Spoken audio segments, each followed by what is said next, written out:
पूजा करते समय दीपक का बुझना इस घोर अपशकुन का है संकेत। ज्योतिषाचार्य ने बताए दोबारा दीप प्रज्वलित करने के मंत्र उपाय। पूजा पाठ के दौरान दीपक जलाना बेहद अनिवार्य है। इससे व्यक्ति के जीवन से अंधकार दूर होता है, रोशनी का आगमन होता है। कई बार ऐसा भी होता है कि पूजा करते करते बीच में ही दिया बुझ जाती है। पूजा के बीच में इस तरह से दीपक का बुझना क्या अपशकुन होता है? क्या करें जब दीपक बुझ जाए? क्या है दोबारा दिया जलाने का मंत्र? जानते हैं यहाँ। धर्म में पूजा पाठ करने का विशेष महत्व है। हर घर में लोग खास मौक़ों पर विधि विधान से पूजा करवाते हैं। व्रत त्योहार में भी पूजा की जाती है। पूजा करने के दौरान दीपक जरूर जलाया जाता है। बिना दीपक जलाए पूजा अधूरी मानी जाती है। सनातन धर्म में कोई भी ऐसी पूजा पाठ नहीं होती जिसमें दीपक प्रज्वलित ना की जाए। आरती के दौरान भी दीपक जलाना बेहद अनिवार्य है। इससे व्यक्ति के जीवन से अंधकार दूर होता है, रोशनी का आगमन होता है। कई बार ऐसा भी होता है कि पूजा करते करते बीच में ही दिया बुझ जाती है। कई बार हवा, तेल कम होने या फिर बत्ती सही ना होने पर दीपक बुझ जाती है। लेकिन पूजा के बीच में इस तरह से दीपक का बुझना क्या अपशकुन होता है? क्या करें जब दीपक बुझ जाए? क्या है दोबारा दिया जलाने का मंत्र? जानते हैं यहाँ। क्या दीपक का बुझना है अपशकुन?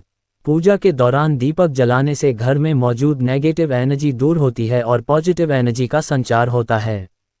यदि कोई व्यक्ति पूरे मन और श्रद्धा भाव से पूजा नहीं करता है या उसकी पूजा में कोई खोट है तो ऐसी स्थिति में अगर दिया बुझ जाता है तो निश्चित रूप से ये एक अपशकुन है। इसका एक बहुत बड़ा संकेत ये है कि उस व्यक्ति की पूजा स्वीकार नहीं हुई। पूजा के समय वैदिक मंत्रों के साथ दीप को प्रज्वलित करना चाहिए। साथ ही इस बात का भी ध्यान रखना चाहिए कि दीपक में तेल, बाती सब सही रूप से हों ताकि ये दीपक सही से जलता रहे, बीच में ही बुझ न जाए। दीपक प्रज्वलित करने का मंत्र। शुभम करोति कल्याण आरोग्यम धन संपदाम शत्रु बुद्धि विनाशाय दीप ज्योति नमोस्तुते। इस मंत्र के साथ दीप प्रज्वलन करना चाहिए। क्षमा याचना करके दोबारा जलाएं दीपक। यदि पूजा के बीच ही किसी कारण से दिया बुझ जाए तो उसे आप दोबारा जलाने के लिए क्षमा याचना का मंत्र जप कर दोबारा से जला सकते हैं। क्षमा याचना का मंत्र इस प्रकार है। आवाहन न जानामि विसर्जनम। पूजा चैव न जानामि क्षमस्व परमेश्वर। मंत्रहीन क्रियाहीन भक्तिहीन जनार्दन यत् पूजित मया देव परिपूर्ण तदस्तु में। दीपक का शांत होना अशुभ फल का संकेत। उन्नाव के ज्योतिषाचार्य पम ऋषिकांत मिश्र शास्त्री कहते हैं कि पूजा करने के दौरान दीपक का शांत हो जाना एक अशुभ फल का संकेत करता है, जो कि जातक के लिए शारीरिक रूप से निष्क्रिय होना, धन हानि पहुंचाना, अमंगलकारी होना है। कई बार मकान में नेगेटिव ऊर्जा होने से भी दीपक बुझ जाता है। इसका संकेत ये भी है कि आने वाले समय में आपको बहुत नुकसान होने वाला है। यदि पूजा करते समय दीपक बुझ गया है तो आपकी पूजा को पूर्ण रूप से सफलता नहीं प्राप्त होगी। आपसी सहमति में बहुत बाधाएं आती हैं। क्या करें जब दीपक बुझ जाए? जब कभी भी ऐसा योग बने तो तुरंत नया दीपक जलाएं। अपने इष्ट देव के मंत्र का जप करें। अपने आचार्य से गायत्री मंत्र का कम 24 माला जप करने से उत्तम फल प्राप्त होता है। धूपवती अवश्य जलाएं। इसके बाद दीपक की प्रार्थना करते रहें। शुभम भवतु कल्याण आरोग्य सुख संपदा मम शत्रु विनाशाय दीप ज्योति नमोस्तुते। इस प्रकार करने से हर तरह से आपको लाभ मिलेगा। भगवान की कृपा सभी भक्तों पर बनी रहेगी। इस तरह से पूजा पाठ करने से हमेशा शुभ फल की प्राप्ति होती है। आपसी सहमति बनी रहेगी। दीपक जलाने का महत्व। पूजा पाठ, हवन, मांगलिक कार्यों आदि में दीपक जलाना बेहद शुभ होता है। इससे जीवन का अंधकार दूर होता है। घर में मौजूद नकारात्मक ऊर्जा दूर हो सकती है। मान्यता है कि दिया जलाने से जीवन में चल रही सभी समस्याएं, परेशानियां दूर हो सकती हैं।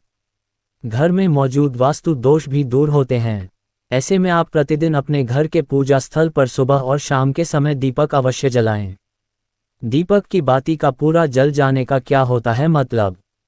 यहाँ जानिए शुभ या अशुभ किस बात का है ये संकेत। जब हम आरती करते हैं या भगवान के सामने दीपक जलाते हैं तो कई बार दीपक अचानक बुझ जाता है, कभी पूरी तरह जल जाता है और कभी उसमें बाती अधजली रह जाती है। इन चीज़ें के पीछे गहरे आध्यात्मिक अर्थ छिपे होते हैं। दीपक का विशेष स्थान पूजा में होता है। पूजा घर में सुबह शाम दीपक जरूर जलाया जाता है। मान्यताओं के अनुसार दीपक जलाने से घर में सकारात्मक ऊर्जा का संचार होता है। लेकिन क्या आपने कभी ध्यान दिया है कि जब आप दीपक जलाते हैं तो वह आपके जीवन में कौन कौन से संकेत दे रहा होता है? इसके अलावा कई बार दीपक की बाती पूरी तरह जल जाती है, वहीं कई बार अधजली रह जाती है। इन सभी बातों के अलग अलग शुभ और अशुभ संकेत होते हैं जिन्हें समझना आवश्यक है। इस बारे में बता रहे हैं। दीपक की बाती में फूल बनना। अगर दीपक की बाती में फूल बनता है तो इसका सीधा अर्थ है कि भगवान ने आपकी प्रार्थना स्वीकार कर ली है और वे आपकी पूजा से प्रसन्न हैं। कभी कभी दीपक में देवी देवताओं के रूप जैसी आकृतियां भी दिख सकती हैं, जो अत्यंत शुभ संकेत होते हैं। दीपक की बाती पूरी जल जाना। आपके द्वारा जलाया गया दीपक पूरी तरह जल जाता है और बाती राख में बदल जाती है, तो ये बहुत ही शुभ संकेत है। इसका मतलब है कि भगवान ने आपकी पूजा स्वीकार कर ली है। वे आपसे प्रसन्न हैं। आपकी प्रार्थनाएं उन तक पहुंच रही हैं। आप जिस भी कार्य के लिए पूजा कर रहे हैं उसमें सफलता मिलेगी।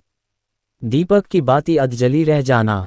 घर के मंदिर में अगर दीपक की बाती अधजली रह जाती है और दीपक बार बार बुझता है तो ये घर में नकारात्मक ऊर्जा के वास का संकेत देता है। आपके कार्यों में रुकावटें आ सकती हैं। ईश्वर की कृपा पाने के लिए आपको और अधिक भक्ति व श्रद्धा से पूजा करनी होगी। दीपक बुझ जाना। दीपक पूजा के दौरान अचानक बुझ जाए तो ये संकेत हो सकता है कि आपकी पूजा में कोई बाधा आ रही है या नकारात्मक ऊर्जा प्रभाव डाल रही है। अगर हवा के कारण बुझा हो तो इसे सामान्य घटना माना जा सकता है, लेकिन यदि बिना किसी कारण के बुझ जाए तो यह अशुभ संकेत हो सकता है। ऐसे में गंगाजल का छिड़काव करके पुनः दीपक जलाएं और ईश्वर से प्रार्थना करें। मंदिर के दीपक को कब बदल सकते हैं? मंदिर का दीपक टूट जाए या खंडित हो जाए तभी आप उसे बदल सकते हैं। लेकिन फिर भी उस दीपक को फेंकें नहीं, बल्कि इसे घर में किसी सुरक्षित स्थान पर रखें, क्योंकि इसमें भगवान की सकारात्मक ऊर्जा संचित होती है। नवरात्रि में अखंड दीपक जलते जलते बुझ जाए तो क्या करें? देवघर के ज्योतिषी से जाने सही तरीका। नवरात्रि में अपनी मनोकामना पूर्ति के लिए दीप या अखंड ज्योति भी श्रद्धालु जलाते हैं। दीप या अखंड ज्योति एक निश्चित दिशा में ही जलानी चाहिए, जिससे भक्त व घर पर शुभ प्रभाव पड़े। पूजा में दीप का खासा महत्व है, लेकिन जानकारी के अभाव में कई बार लोग सही तरीके से या सही दिशा में दीप नहीं जला पाते। इससे पूजा का पूरा फल प्राप्त नहीं होता है। आइए देवघर के ज्योतिषी से जानते हैं दीप या अखंड ज्योति जलाने की सही विधि क्या है।